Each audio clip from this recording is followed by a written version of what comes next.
やったー、でかいごちゃんちっちゃい大きさに違いがある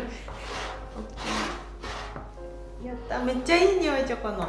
食べていい？はい、どうぞ。いただきます。いただきます。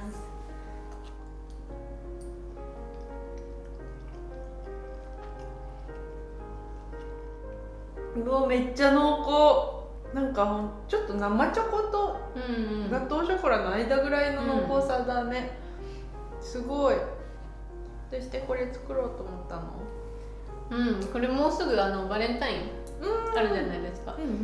で、なんかそれ用にというか、それ向けにその乳製品だったり、小麦粉だったり卵だったりっていうのを使わないそのケーキを作りたいなと思って作りました。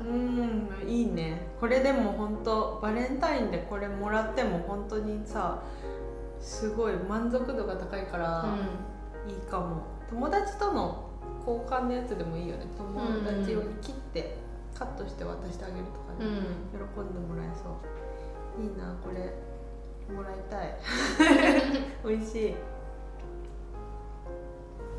これビーガンって言ってたけど、何使って作ったの？卵の代わりに、つなぎとして山芋を使ったりとか、あと豆腐とかも入ってます。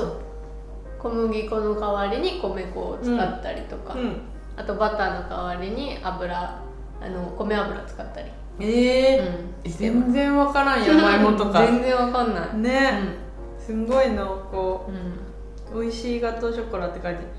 なんか豆乳の香りはちょっとわかるかなぐらいだけど、それ以外はなんだろう、普通にね、いつも食べるようなガトーショコラの雰囲気って感じ。すごい。このしっとり感ともちっと感は山芋なのか。すごい美味しい。はい、もうすごく濃厚で美味しいガトーショコラになってます。ビーガンだっていうのに気づかないぐらい本当に美味しくて濃厚で、普通のガトーショコラよりヘルシーだよね、きっと。そうだと思います。ぜひぜひ皆さんも作ってバレンタイン誰かにプレゼントしてみてもらったらいいんじゃないでしょうか。それではまた次のレシピでお会いしましょう。バイバーイ。